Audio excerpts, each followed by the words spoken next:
ಅಶ್ವ ಹೆಲ್ತ್ಗೆ ಸ್ವಾಗತ. ನಾನು ಲಕ್ಷ್ಮೀ ಬಾಗಲಕೋಟೆ. ಮಾವು ರಾಜ ಆದ್ರೆ ಹಣ್ಣುಗಳ ರಾಣಿ ಯಾರು ನಿಮ್ಗೆ ಗೊತ್ತಾ? ಮಿಸ್ ಮಾಡದೆ ಕೊನೆವರೆಗೂ ವಿಡಿಯೋನ ನೋಡಿ ಯಾರು ಅಂತ ನಾನು ಹೇಳ್ತೀನಿ. ಸಾಮಾನ್ಯವಾಗಿ ಮಾವಿನ ಹಣ್ಣನ್ನ ಹಣ್ಣುಗಳ ರಾಜ ಎಂದು ಕರೆಯಲಾಗುತ್ತದೆ. ಈ ವಿಚಾರ ಎಲ್ಲರಿಗೂ ಗೊತ್ತಿರುವಂತಹದ್ದೇ. ಆದರೆ ಹಣ್ಣುಗಳ ರಾಣಿ ಯಾವುದು ಎಂದು ಕೇಳಿದರೆ ಹೆಚ್ಚಿನವರು ಗೊಂದಲಕ್ಕೀಡಾಗ್ತಾರೆ. ಅಚ್ಚರಿಯ ಸಂಗತಿ ಎಂದರೆ ಈ ಬಿರುದು ಸೇಬು, ದ್ರಾಕ್ಷಿ ಅಥವಾ ಲೀಚಿಗೆ ಅಲ್ಲ, ಬದಲಾಗಿ ಮ್ಯಾಂಗೋಸ್ಟಿನ್ ಹಣ್ಣಿಗೆ ಸಲ್ಲುತ್ತದೆ.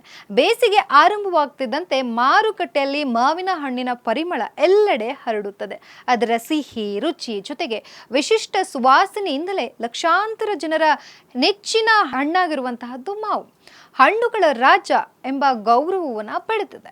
ಆದರೆ ವಿಶ್ವದಾದ್ಯಂತ ಹಣ್ಣು ಪ್ರಿಯರು ಮ್ಯಾಂಗೋಸ್ಟಿನ್ ಅನ್ನು ಹಣ್ಣುಗಳ ರಾಣಿ ಎಂದು ಗುರುತಿಸಿದ್ದಾರೆ. ಮ್ಯಾಂಗೋಸ್ಟಿನ್ ಹಣ್ಣು ಹೊರಭಾಗದಲ್ಲಿ ಗಾಢವಾದಂಥ ನೇರಳೆ ಬಣ್ಣವನ್ನು ಹೊಂದಿದ್ದು, ಒಳಭಾಗದಲ್ಲಿ ಬಿಳಿ ಜೊತೆಗೆ ಮೃದುವಾದ ಹಾಗೂ ರಸಭರಿತ ತಿರುಗಳನ್ನು ಹೊಂದಿರುತ್ತದೆ. ಮೊದಲ ನೋಟಕ್ಕೆ ಸಾಮಾನ್ಯವಾಗಿ ಕಂಡರೂ ಸಹ ಅದರ ವಿಶಿಷ್ಟ ರುಚಿ ಒಮ್ಮೆ ಸವಿದವರೆಗೆ ಮತ್ತೆ ಮತ್ತೆ ತಿನ್ನುವಂಥ ಆಸೆಯು ಹುಟ್ಟಿಸುತ್ತದೆ.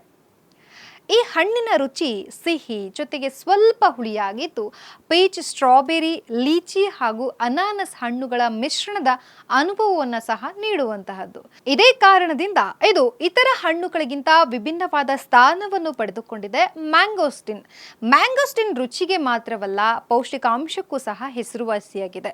ಇದರಲ್ಲಿ vitamin C, vitamin E, B complex, ಜೀವಸತ್ವಗಳು, ಪೊಟ್ಯಾಷಿಯಂ, ಮ್ಯಾಗ್ನೀಷಿಯಂ ಜೊತೆಗೆ ತಾಮ್ರ ಸೇರಿದಂತೆ ದೇಹಕ್ಕೆ ಅಗತ್ಯವಾದ ಹಲವು ಪೋಷಕಾಂಶಗಳು ಸಮೃದ್ಧವಾಗಿವೆ.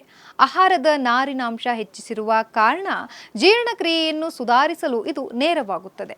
ಜೊತೆಗೆ ಕ್ಯಾಥೋನ್ಸ್ ಎಂಬ ನೈಸರ್ಗಿಕ ಉತ್ಕರ್ಷಣ ನಿರೋಧಕಗಳ ದೇಹದ ಜೀವಕೋಶಗಳನ್ನು ಆಕ್ಸಿಡೇಟಿವ್ ಒತ್ತಡದಿಂದ ರಕ್ಷಿಸಲು ಸಹಕಾರಿಯಾಗುತ್ತವೆ.